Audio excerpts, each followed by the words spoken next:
লাগাতে হবে। হ্যাঁ আমি অপাচ্ছে যাবো। হ্যাঁ আচ্ছা তো গাইস এখন ভ্যান নামানো হবে। এই ব্যাগ মেশিনের মধ্যে ভ্যান নামানো হবে। হ্যান্ডেলটা নাও, সরে যাও, তোমার গায়ে লাগবে কিন্তু। পারবি তুই?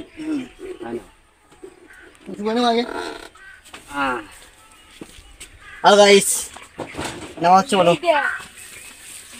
তো গাইস এখন মেশিনটা কোথায় নিয়ে যাচ্ছে তোমরা দেখো।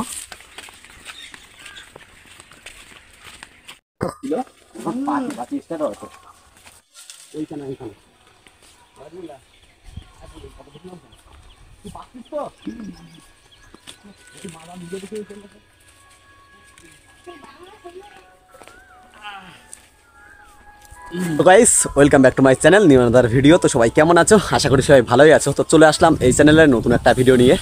তো তোমরা তো দেখতেই পেয়েছো যে আমি আর আমার ভাই মিলে মেশিনটা নিয়ে এসেছি। আর এই মেশিন দিয়ে কি করব সেটা তোমাদেরকে বলে রাখি। এই যে পুকুরটা দেখতে পাচ্ছ, এর আগের ভিডিওতে তোমরা দেখেছিলে এই পুকুরটা আমরা ছেঁচেছিলাম। আর এই পুকুরটা ছেঁচার উদ্দেশ্য ছিল এটাই যে পুকুরটা ছেঁচে ভালো করে শুকিয়ে তারপরে এই পুকুরের মধ্যে মাছ দেব। কিন্তু গাইস এই পুকুরে প্রচণ্ড কাদা, মানে ফাঁক যেটা বলে। তো এই পাকগুলো আগে তুলতে হবে, তারপরে এতে মাছ ছাড়বো, ঠিক আছে? তো এই পাক তোলার জন্য ওই মেশিনটা ইউজ করব, ঠিক আছে? তো তোমরা ফুল ভিডিও দেখতে থাকো, তাহলে বুঝতে পারবে কি করে এই পাক কাটাই। আর আমরা নতুন, দেখি পাক কাটাতে পারি কি না। তো চলো তোমরা দেখতে থাকো ভিডিও। আর এখন এর মধ্যে জল দেব, তার জন্য জল দেওয়ার জন্য আমরা সাবমার্সিবল ইউজ করবো। এই দেখো ভাই এখান থেকে পাইপ ফেলে দিয়েছে, ঠিক আছে? তো সাবমার্সিবলটা প্রথমে অন করে নেব। এই যে দেখো সাবমার্সিবল থেকে জল চলে আসছে। এই এখানে কিন্তু অনেকটাই জল দেওয়া হয়েছে। এবার এখানে পাইপও আনা হয়েছে, আর ওদিকে মেশিনটা এখান থেকে নিয়ে যাওয়া হয়েছে ওখানে। এরপরে মেশিনটা স্টার্ট করে নেব। আর ওদিকে এই পুকুরের মধ্যে দুজন নামতে হবে। এই যে পাঁকগুলো আছে, এই পাঁকগুলো টেনে টেনে ওই পাইপের মুখে দিতে হবে, ঠিক আছে? তো তোমরা দেখে থাকো। আর এখন দেখি মেশিনের পাইপ টাইপ সব ফিট করে নেই, নিয়ে যেতে হবে। টাইস না, ওইবার টাইস না, হেঁচকাস না, জল ডুবি নিয়ে না। গর্ত করে দেবো না, বাস বাস জল দাও। শোনো মেশিনে জলটা ভর্তি করে নেই। না না, ওর মুখেই দিয়ে দে, ওর মুখেই ঝাঁপা। তুই পারবি? দেখি তুই কিরকম পারিস। দে জল দেবা, হালকা জল দা, জল ফুল আছে।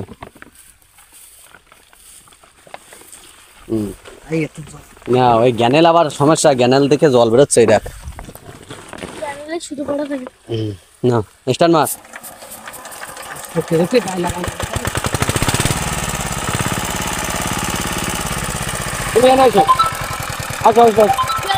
আমি দেখছি। আর না না ওই ওইভাবে জলের সমস্যা না। এই দাও দা, ব্যাগে উঠেছে দেখে না, দেখি দেখি দেখি আমি মান। এই যে এখন মেশিনের সাথে দিচ্ছে, মেশিনের সাথে দেই।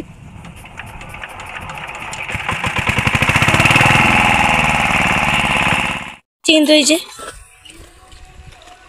তো গাইস কি যে একটা সমস্যার মধ্যে পড়ে গেলাম। তোমরা তো দেখতেই পাচ্ছ আমি প্রতিটা বার মেশিনটা স্টার্ট করছি, মেশিনটা স্টার্ট হচ্ছে, কিন্তু কোনোভাবেই পাম্প থেকে জল উঠছে না। তো তার জন্য আমরা বিভিন্ন রকম চেষ্টা চালিয়ে যাচ্ছি, যে পাইপের গোড়ায় আমরা মাটি টাটি লেপে দিচ্ছি যে এখান থেকে হাওয়া নিচ্ছে কিনা। তো তাতেও কোনো কাজ হলো না, কোনোভাবেই আমরা পাম্প থেকে জল তুলতে পারছিলাম না। তো তারপরে আমার ভাই যে পাইপের গোড়ায় বসে আছে তোমরা দেখতেই পাচ্ছ, তো তাকে বললাম যে পাইপের গোড়া থেকে মাটিগুলো সরিয়ে দে। তো তারপর পাইপের গোড়া থেকে মাটিগুলো সরিয়ে নেওয়ার পর আমি যেই মাত্র ওই মেশিনটা স্টার্ট করলাম, এবার কিন্তু বেশ ভালোভাবে জল উঠছে। তারপর গাইস আমরা বুঝতে পারলাম যে এই মেশিন দিয়ে কাদা পাক কাটানো অসম্ভব, কেননা আমরা যে কভার পাইপের মুখে কাদা ঝাঁপাচ্ছিলাম, ঠিক আছে, ভাবছিলাম মেশিন টেনে তুলে দেবে। তো ততবারই মেশিনটা কিন্তু চলন্ত অবস্থায় পাম্পটা কিন্তু বন্ধ হয়ে যাচ্ছিল। এই জন্য এই পুকুরের মধ্যে আমরা সাবমার্সিবল দিয়ে যে জলগুলো দিয়েছিলাম সেই জলগুলো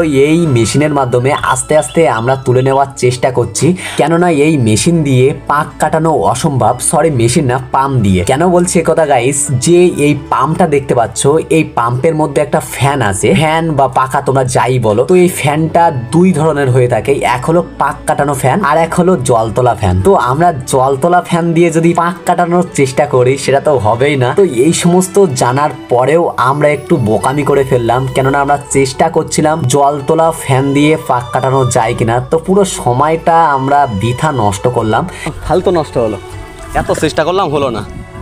শোনো, কি হবে না, চলে দাও। তো এত সময় ধরে আমরা যদি মেশিনের মাধ্যমে পাক কাটানো না চেষ্টা করতাম, এতটা সময় ধরে আমরা যদি নিজেরাই হাতে হাতে যদি থালার মাধ্যমে যেভাবে এখন কাটা হচ্ছে, তো এইভাবে যদি আমরা পাক কাটাতাম, এতক্ষণে হয়তো হাফ পাক, মানে এই পুকুরের হাফ পাক কাটানো হয়ে যেত। তো কি বলবো, কষ্ট খুবই হয় এইভাবে পাক কাটানোর সময়। এই কষ্টটা যাতে না হয় সেই জন্য আমরা মেশিন দিয়ে চেষ্টা করছিলাম। তো আমরা যখন মেশিন দিয়ে চেষ্টা করছিলাম তখন আমার বাবা বারবারই বলছিল যে তোরা এই মেশিনের পাম্প দিয়ে পাক কাটাতে পারবি না, পাম্পটা আগে চেঞ্জ কর, তারপরে তোরা পাক কাটাতে পারবি। তো বাবার কথা গুরুত্ব না দিয়ে আমরা চেষ্টা করে যাচ্ছিলাম যাতে কষ্টটা একটু কম হয়। তো কি করব, যেটাই হয়, মানে বড়দের কথা না শুনলে যা হয় সেটাই হয়েছে। এখন দেখতে পাচ্ছ এই দুপুরের রোদে থালার মাধ্যমে পাক কাটানো হচ্ছে, তো প্রচুর কষ্ট হচ্ছে। তো তোমরা ফুল ভিডিও দেখতে থাকো। আজ যতটা পারি একটু কমিয়ে রাখি,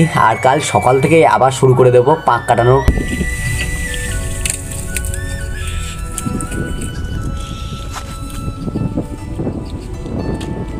গাইস, একটুখানি সময় মাটি কেটে গা হাত বার কি অবস্থা হয়েছে দেখো। ওই যে সামনে শুধু একটুখানি জায়গায় মাটি কেটেছি, আর ওই মাটিগুলো তুলে দেওয়া হয়েছে ওই কানা দিয়ে, দেখতে পাচ্ছ।